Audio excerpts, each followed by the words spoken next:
Hello, everybody. Welcome back to Opes and Dreams podcast. I'm Karin, and this is Kylie. Hi. And we have a super exciting episode for you today. Our dear friend Carolyn is here from Schnitzel Bear Studios.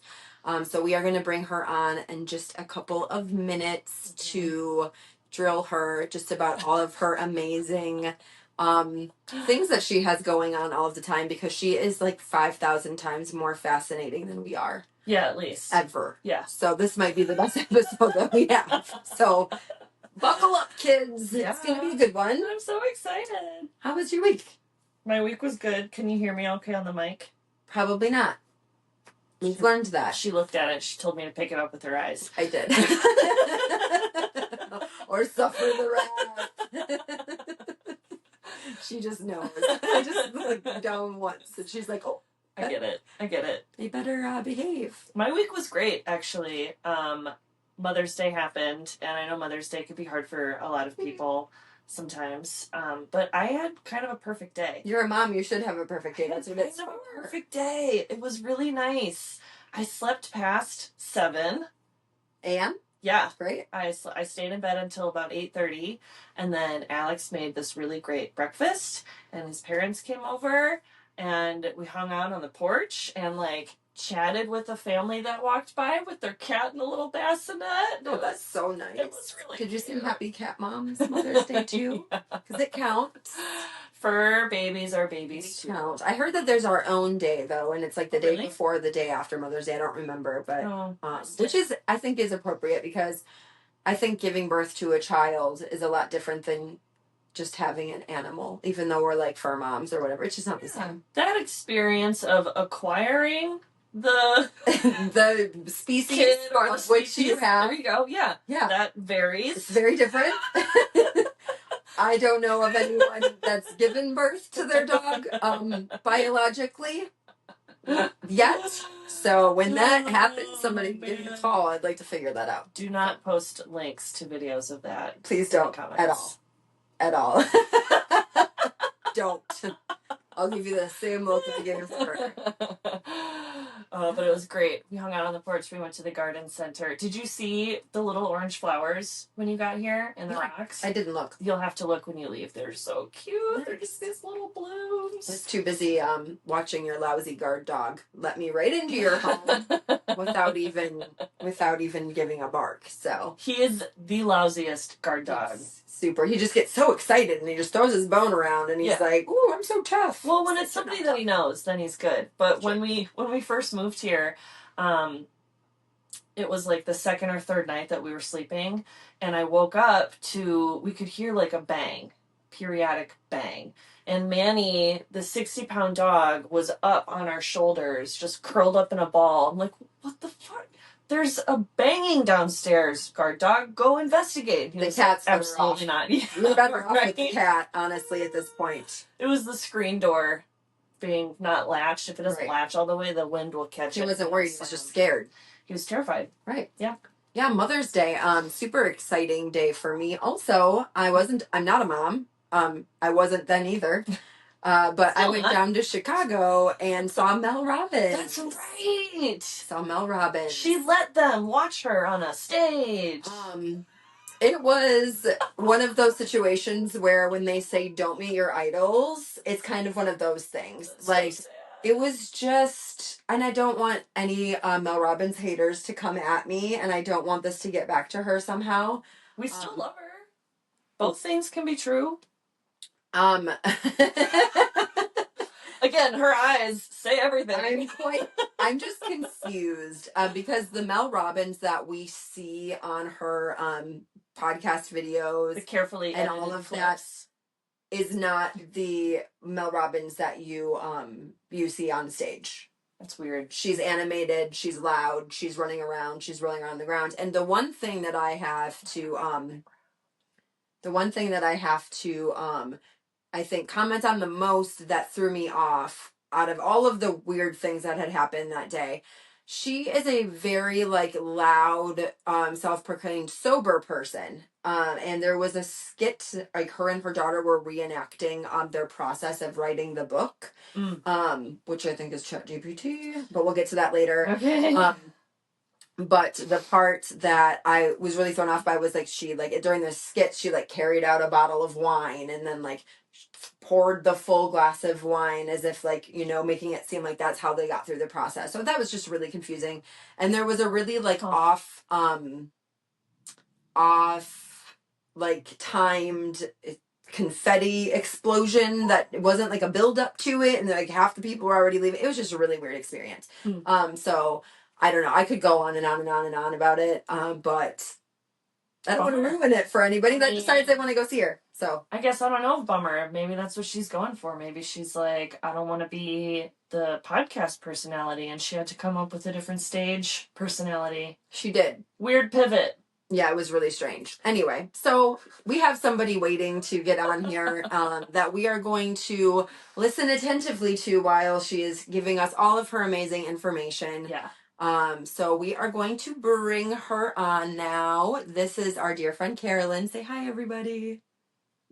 Hey, everybody. I had to do my stupid horn. Yay, look at you in your cute shirt.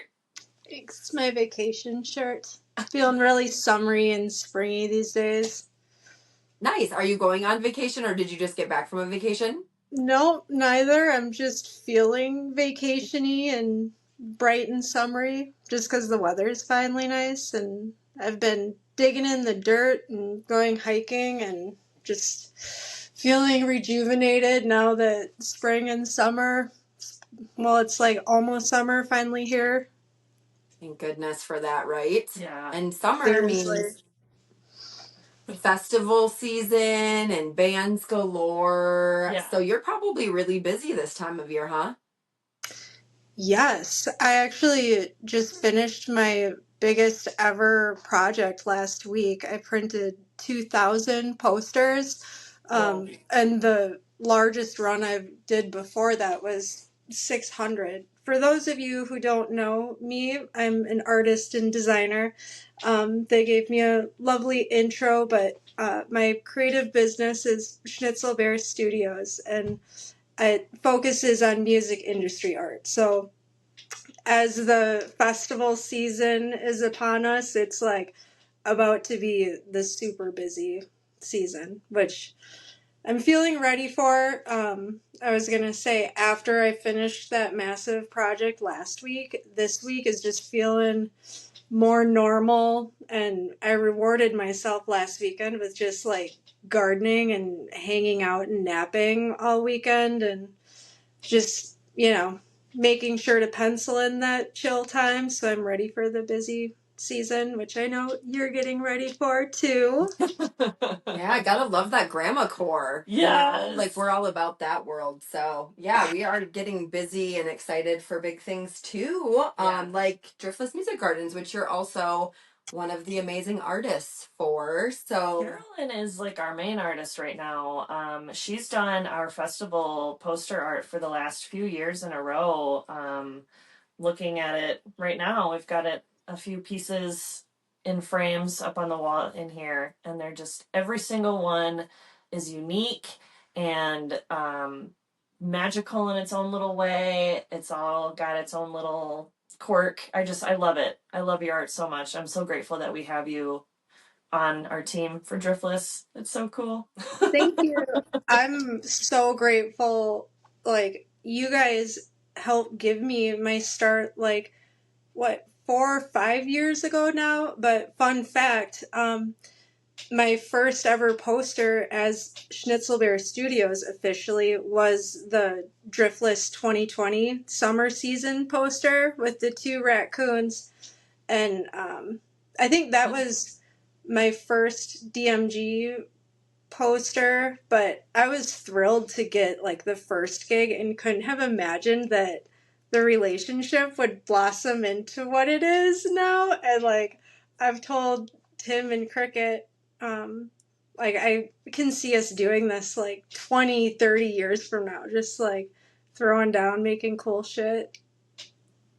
Speaking of making cool shit, I have quite a few. As the nerd that I am, I of course have a bunch of questions that I'm dying to ask Yeah. you just about random things about you. So, Fire away, Karen. okay, so I'm can you nervous. share? Oh, don't be nervous. Okay. Okay. Can you share a pivotal moment that made you decide to pursue art professionally? Yes. In high school, a my ceramics teacher actually gave me some guidance, and he like coincidentally happened to be a student teacher when I was in fourth grade, Mr. Lee, and he always nurtured my creative abilities from a young age. And then I didn't see him for a decade, and he happened to come back and be a ceramics teacher at my high school, and he continued to mentor me. And he said, "You should think about going to school for graphic design." And I don't know about your guys' like high school guidance counselors, but mine offered little to zero actual help. We did like a stupid quiz that was giving results for jobs I wasn't even interested in. But that made me like decide to do graphic design. But I think like literally since I can remember, I always knew that I wanted to do something with art since I was like 5. That's awesome. Nice. Gotta hand it to the teachers out there that see that little spark in a student, and all it takes is that one gentle nudge in the right direction and just sets you on a trajectory that we are eternally grateful for. So shout out to teachers and the heroes that they are. We thank you for Carolyn's beautiful art. Excellent. And then, so I know that your family is German, is that correct? And that's kind of like a big influence for you in most things. How does that influence your work and your art also?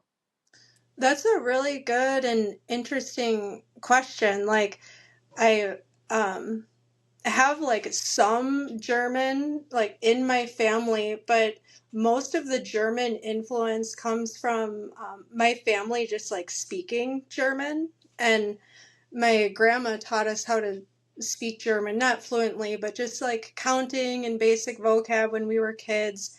And so, like, I had that beginning interest and then would go on to major in German in college too. And I just like love German culture and art, and there's a lot of overlap with like Midwestern art having like um, a lot of German influence with Be right like back. I'm gonna go kill your um, kid. like folky and like rustic bluegrass vibes. But yeah, I don't have like a whole lot more of like artistic influence from the German culture. Like I just enjoy like weaving German vocabulary and culture into things for fun and like everyday life, if that makes sense. Yeah. And I obviously, for those of you who don't know, I'm obsessed with German Shepherds, so there's that. And my sisters also speak fluent German, so we can, we have that in common too. So that leads me to my next, question or statement, if you will. The name Schnitzel Bear Studios. You want to tell us a little bit about how you came up with that? Yes, and that's a good segue. My first German Shepherd, my heart dog is. Are you laughing at me? No, me, because I had to do a hair flip when you gave me a good Oh, compliment on my segue there. oh, Just nice. normal me stuff. Um, Mika Schnitzel was my first dog that I got in college. It was my best worst decision. Like I had no business getting a dog at that age and with the lifestyle I had going on, but at that age of 20, 21, you're like, screw it, getting a dog.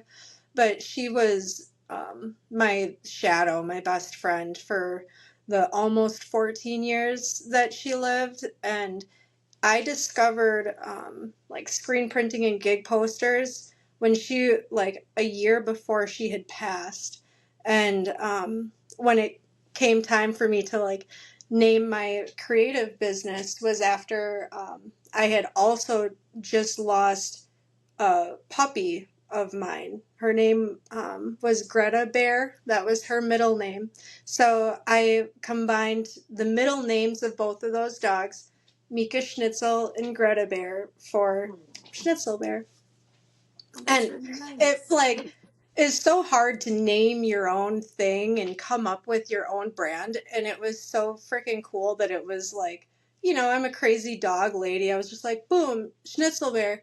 And it was so fitting because, like, I don't have kids, and my dogs are like children to me.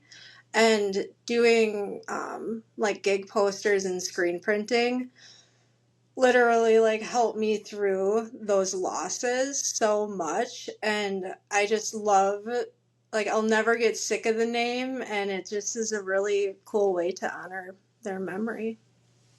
I love that. We also call Manny variations of bear. It came out with we called him a bunch of different nicknames before, and then that movie Cocaine Bear came out. Do you remember that? I never saw it. I haven't seen it yet either. But You haven't seen it? Alex was scratching his butt, and he does this like butt scratch dance, and his back haunches kind of bounce back and forth.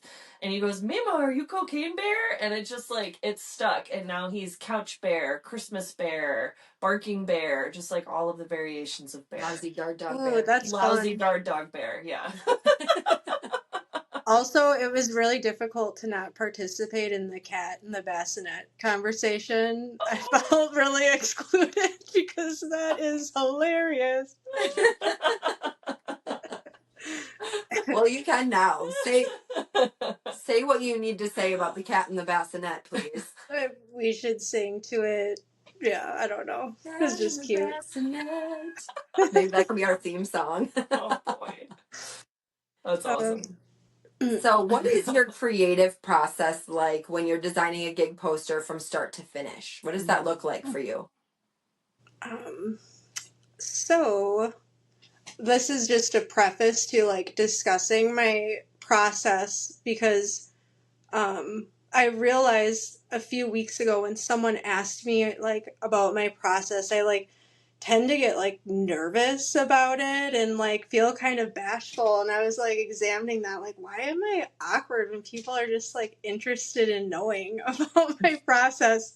And I realized it's because it's like really personal and really important to me. But Is what I want to know. yeah, I don't know why. So if I seem like awkward describing it, that's why. But for every different band that reaches out for a poster, like, the big picture goal for me is to create something special that the show attendees can bring home to like have a piece of that musical experience. And for me, the way to do that is to create a visual that like really matches the band or the venue, like there's the sound, what the experience is offering. And I was actually listening to an interview with Rick from Goose like a couple weeks ago, and he was describing his creative process, and like songwriting is creating a fantastical world for people to escape in or just exist in comfortably. And that really like struck with me. I was like, that feels like what I'm trying to do too, is like create that visual that ties into all of that experience. I have to say, I think you do a great job with that. That's Oh, awesome. thanks. I have a follow-up question. Do you listen to the music of the band that you're producing art for while you're doing it as like any inspiration? Yeah, Did it and catch the vibe? like, so like of the process, that big picture part is again like end goal, but I can break it down from like when someone, a band, a manager reaches out for a poster, if I'm not super familiar with their music, then I'll do a deep dive. And I always keep the venue, the season in mind for concept tie-ins, because I want to think of a couple good concepts to present them. And sometimes it'll be a song or lyric that stands out, or just an overall feeling. And then I'll create like two super rough concept sketches, which you've probably seen. They're like really rough doodles, and I'm always like insisting when I send them off, like, don't take this too seriously. It's just to convey like a very basic idea, and I'll usually come up with two concepts for them to choose from. And then I once they select a concept, I'll create a draft. And a lot of artists work differently. Like I'm in a gig poster artist Discord group, which has been really helpful. And a lot of people space out their projects, their designs over like the course of a couple weeks. But once I'm in a poster design, like I like to just live in that like design phase for like anywhere from 3 to 5 days, and then I'll send off a draft to the client. And sometimes they have little tweaks. We want to change the color, do this or that. But usually those are pretty minor. And then I was going to say then comes the really fun part, but it's all pretty fun. But it's really awesome when I get to screen print the poster design. Like sometimes bands or festivals are like, we want the design, but we're going to have someone else screen print it.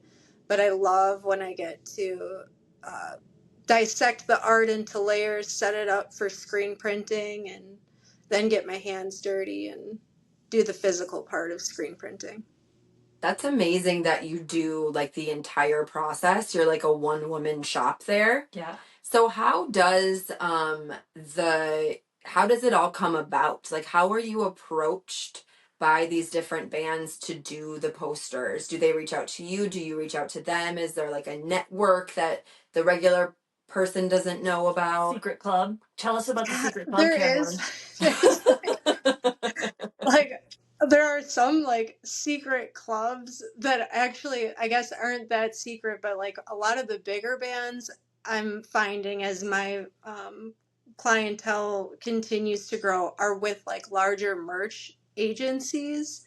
There's like Merch Collective is one, Collections spelled with the Z is another one that like do all the merch for some huge bands, and they're like a lot of other agencies like that, but they will reach out on behalf of some of the bands. Sometimes it's, for smaller bands, it's, the band themselves. Sometimes it's the manager, or they'll have like a merch manager. But I have only reached out to a couple bands that I've wanted to work with, and for the most part, they're reaching out for me, and I get a lot of work through Instagram.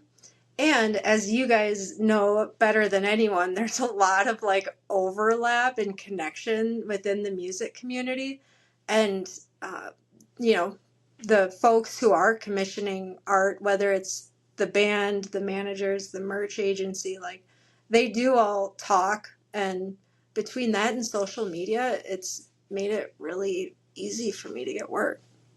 Did you get to meet Trey? No, I didn't. Dang it. That one I've been just burning to ask. Like, I'd probably be too awkward to meet Trey. I wouldn't be able to handle myself if I ever met Trey. Gosh, yeah, I don't know. I think about that moment a lot if it happens, and I think I would out. just drool. That's what I What would would do. you That's say? okay. He would just go like this. Just like shake your hand and say thank you, and he would be just as awkward as you. He really would. You think? 100%. Because he's such a nice person. He's He's definitely not going to be rude. No, he doesn't have a rude bone in his body. He's I imagine. incapable of being rude. Sweet, sweet Trey. We're talking about Trey from Fish for those who might not know. And there are people that might not know, so it's okay. It's okay. Whatever. Any projects coming up that you're super, super, super excited about? That you can tell us about. Or that you can't tell us about. Yeah, do that. Well, there are a couple that I can't tell you about, and the one is the biggie that I just finished last weekend. But I actually just sent off one design for Humphreys McGee that I'm really looking forward to. I don't get to print that one. They have like a new merch situation where they're printing it through a company in-house. But still excited about that design, and I'm doing a Spafford summer tour poster right now. That's like halfway done. That's what I was working on before I hopped on the pod with you ladies. Well, thanks for taking time from your busy schedule. Yeah, right? I love that. Like I said, I'm like kind of chilling out this week, so it wasn't hard to make time. But yeah, it's so weird. It's like I can think of the ones that I've been working on yesterday and today, and then I'm like, what's coming up again? I am really excited about the Armchair Boogie fall tour poster because the concept is fucking hilarious. And I thought it was going to be like too weird and out there when I sent it off, but they're down, so I'm like, of course they are. I'm so excited for that. Any boogie posters, really, I'm always excited for. Speaking of, I went to that like private party in Fond du Lac a few years back, and you had done the poster with the owl for it. Was that your first band poster that you designed? I thought I had heard that. Yep, that was my first ever gig poster, which is just so cool. I still think about that all the time because like Boogie's one of my favorite bands, and you're just you can't make that shit up. No, I have that poster. So that makes me really happy to hear. I remember you wanted number 33. Yep. Why'd you want number 33? What's up with threes? That's just what it is. I know. It's so random because we've been on the 3 train this last episode today. Yeah. Just 3s have just been screaming at us. So yeah. It's a good feeling. It's a lucky number. I remember I heard that in the most recent episode, and that's why I think that popped up in my brain where after I said it, I was like, I can't believe I remembered that. That's it's so random. I love that. That's great. That's super fun. Awesome. So another, I get so excited about asking these questions. You live in Milwaukee, which is a really great art city as it is. So how has being part of the Milwaukee art community influenced your art? Oh gosh, I would not be screen printing if I hadn't moved to Milwaukee. Like, I went to art school and I always stayed away from the printmaking courses because my friends and classmates always talked about like how challenging it was, and the graphic design stuff going on was already like enough. And it was something that wasn't even on my radar. I had no idea how it was done. And Milwaukee's the first like big city that I've lived in. Depending on who you ask, some people will be like, Milwaukee's small. But to me, I'm like a small town girl from Sparta, Wisconsin. So Milwaukee's like big city living. But it's just so great because it's like there are people like other artists, screen printing and communities that like are hosting workshops and gallery nights. And I wouldn't have met my mentor who taught me how to screen print if I hadn't moved here. So it's been like, instrumental in my artistic career and growth. That's awesome. And I think Milwaukee's a big city. It is. In my opinion, it is. So it's twice the size of Madison for population. It's like 500,000. It's a big city. Yeah, it is a big city. Yeah. Yeah, totally counts. Yeah. I thought that every time you go there, you got to say hi to the Fonz. Is that just a tourist thing? Are we so dumb for thinking that that's cool? No, I do it all the time. We took pictures with it last year. We were like, as everybody is. So we're small town girls from Madison. Yeah, well, I grew up in a small town. Madison is my big city. Madison's my big city too. Milwaukee is a big city, but Madison is like the town that I grew up in. Eau Claire was the big city next to us. So Madison is like skyscrapers. What town did you grow up in, Kylie? Menominee. Okay. Yeah. What's up, Menominee crew? It's like 45,000, I think. But wouldn't you agree that, like, for me anyway, Madison and Milwaukee, like, seem like similar sizes when you are in the cities because it's like the culture and pace are very similar, where like even Milwaukee to me now doesn't feel like a big city because it's just like got a Midwestern comfort and friendliness that makes it like not like Chicago, big city or something. Right. That'd be the next level up is Chicago, probably, for city size. Right. So we also, we've mentioned in the past, but not on this episode, Carolyn also designed our logo. Yes, she did. So she does lots of other kind of projects as well, not just screen posters. So it'll be edited probably up here. It'll be somewhere. It'll be there somewhere. Everybody knows. We've posted about it quite a bit. So what other things do you do in the design world aside from just the concert posters, and obviously we just stated logos, but what else do you have your hands in?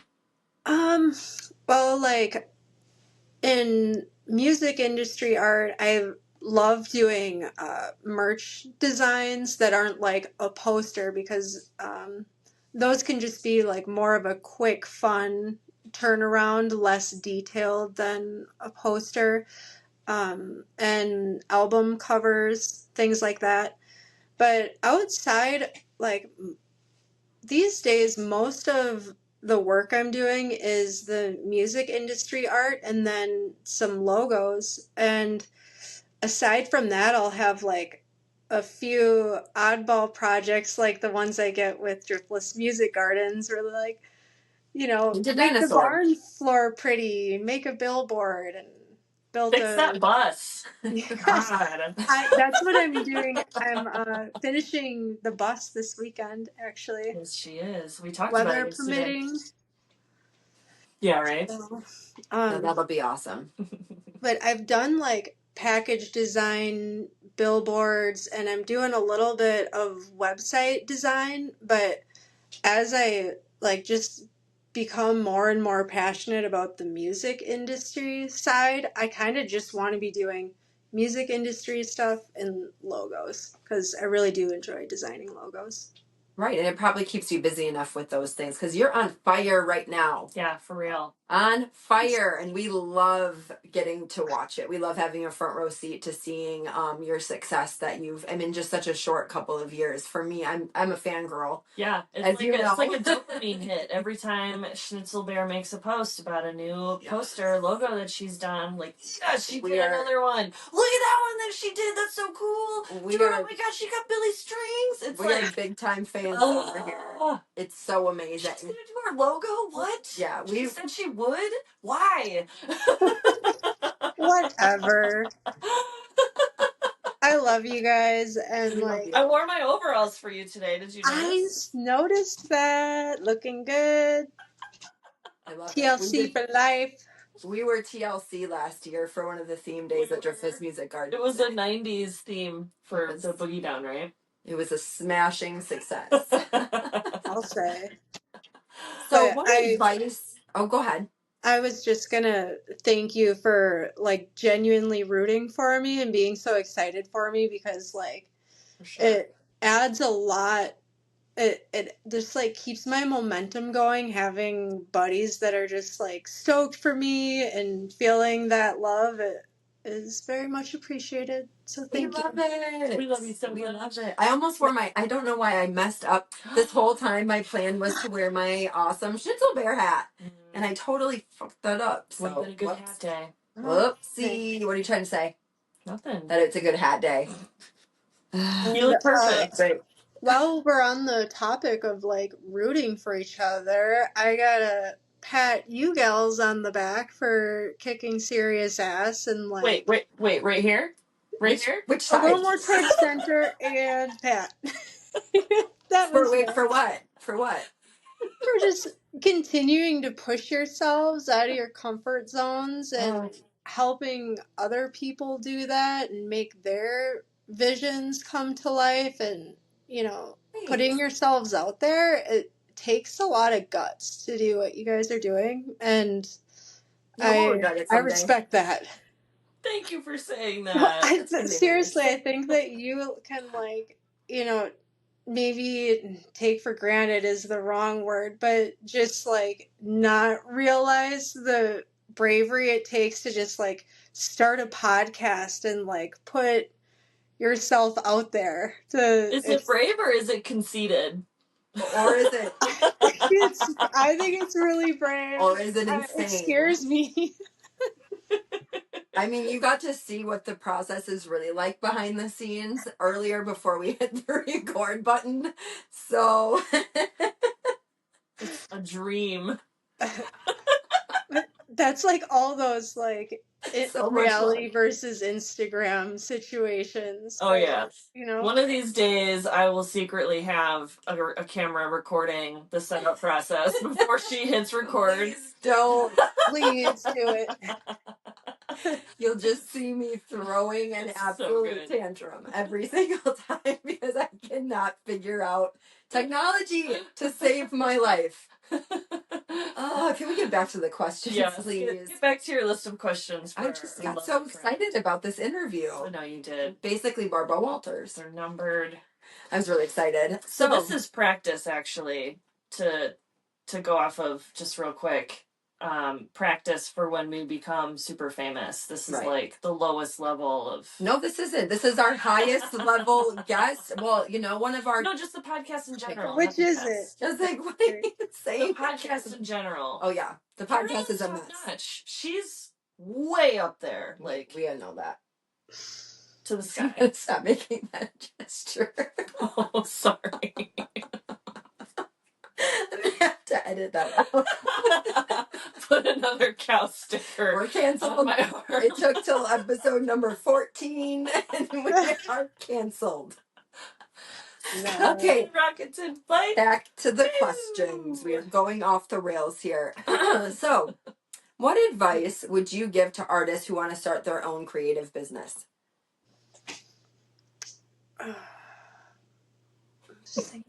My advice would be to have a mentor. And if you don't have a mentor, reach out to people who are doing what you want to do, who are at where you want to be, and just ask if you can pick their brain, schedule a call, and chat it out just to get ask the questions. And that would be my main advice. That's good. I like it. I like how you include not only find somebody that you look up to, find somebody that you look up to that is at the level that you want to be at. Like, don't just reach out to somebody who does what you love. Reach out to somebody who does what you love in the way that you love it and at the level that you want to be. Like, that adds a whole extra layer of help and mentorship in there. I love that. Awesome. Great answer. And so my last question, this doesn't mean we're kicking you off or anything. This is just the last question that I could come up with. And this one might be another one of those that might be kind of personal for you. So what do you hope people take away from your art and what kind of legacy do you want to leave with it? So back to this ties in with the creative process. Like, I hope people take away a special keepsake that represents the live music experience that they had, and that they feel that cohesive connection with the band or the event. And as we're having this conversation and I'm thanking you guys for rooting for me, I want all of the posters to collectively to continue adding to this community that is a lot more than just like concerts and poster. It's like love and support and togetherness. All this is sounding super cheeseball, but like I love that it. those are things that have like come out of this that I didn't predict that are like the most important, you know? Absolutely. Yeah, I have to say a common theme with asking you these questions and your answers is so much about how you want it to touch other people. And you don't have like a selfish bone in your body when it comes to it, because some of these answers could have gone like completely different ways.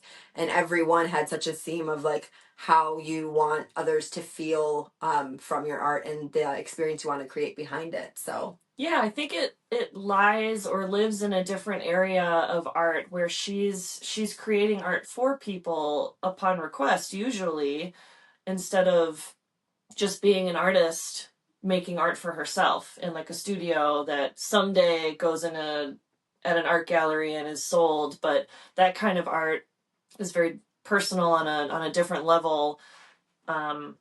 It's just, yeah, it's different. I like it. I like how it has a community effect, which is what we're all about. We love bringing people together to have fun, and it really elevates that whole experience.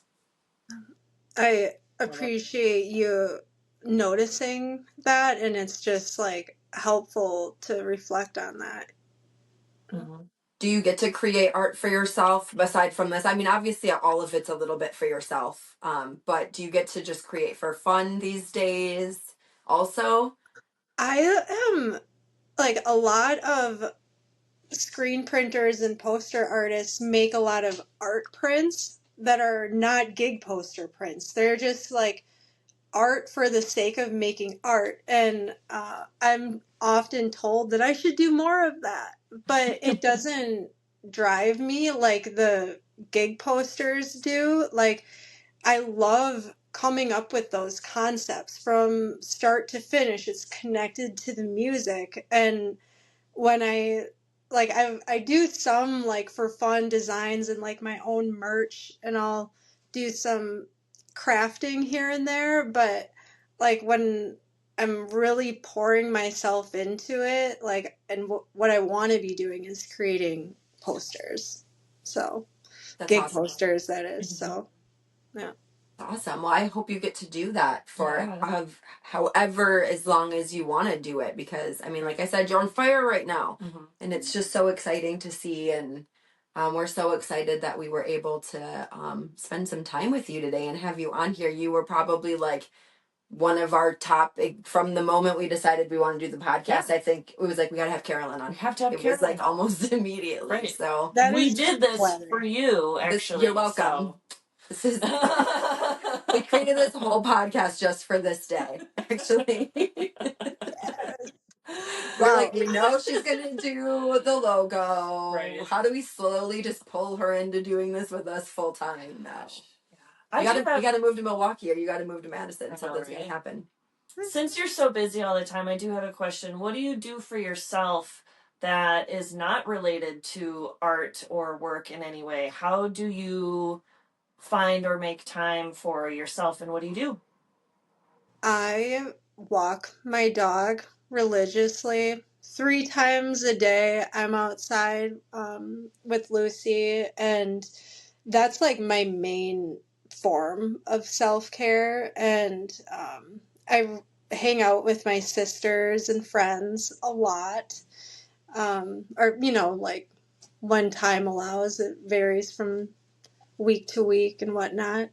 And I recently got a massage therapist, which is my like new obsession or favorite form of self care. That's awesome.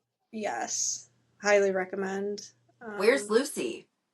Oh, Lucy.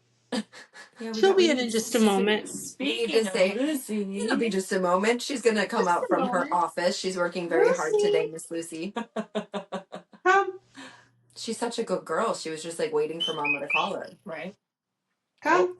Oh, She's gonna She start must be talking. napping. That's okay. She Lucy, come. sleeping. Oh, here she comes. Come here. Lucy, come. Wait for the little clicking Well, of I the guess she's nails. busy. That's okay. So She's camera shy. Maybe she's not napping. prepared to be on the podcast today. So that's all right. We'll get her next time. We'll try to insert a photo of Lucy. Yeah, through the editing. We'll get her next time. Yeah. Oh, there she is. Perfect. That's great. Little brat. Sweet angel. She's so pretty. I have a picture with her. Maybe I'll throw that one up there. There you go. Be nice. Any closing questions that you have for our wonderful guests today? Are you coming to all of the festivals this year, or just a few? All. Yep. Nice. Yes, I'm coming Very to all of exciting. them. I don't know if I'll be doing all days of all of them, but Sure. I'll be going. Nice. That's exciting. Yay! We'll have lots of time together this summer. I'm excited about that. Me too. Well, thank you so much for taking some time to hang out with us today. We were so excited about having you because you're the best. You really are the best. Thank you for having me. I'm flattered, and it was really fun hanging out. Oh, good. Yay! Thanks so much for listening, everybody. We'll see you next week when we talk more about stuff and things. Stuff and things we're going to talk about. It's going to be really exciting stuff and things. It will be episode, I don't know, is this one 14? This one's 14. I'm losing track. So the next episode will be getting its learner's permit. Great. Mm-hmm. And then we did discuss today that there will be a season finale coming up in a few episodes, and we're going to take a little break, and then we're going to come back with season 2. Yeah, we have to, actually do that. Yeah, but just keep going episode after episode after episode. You got to take a break, or you guys are going to get more sick of us than you already are. So, all right. Well, we are so excited. If you want to help support Carolyn, help support the podcast, buy her a coffee, buy us a coffee at buymeacoffee.com/Opes and Dreams podcast. Thank you very much. Have a great day. Yay. Goodbye. Bye.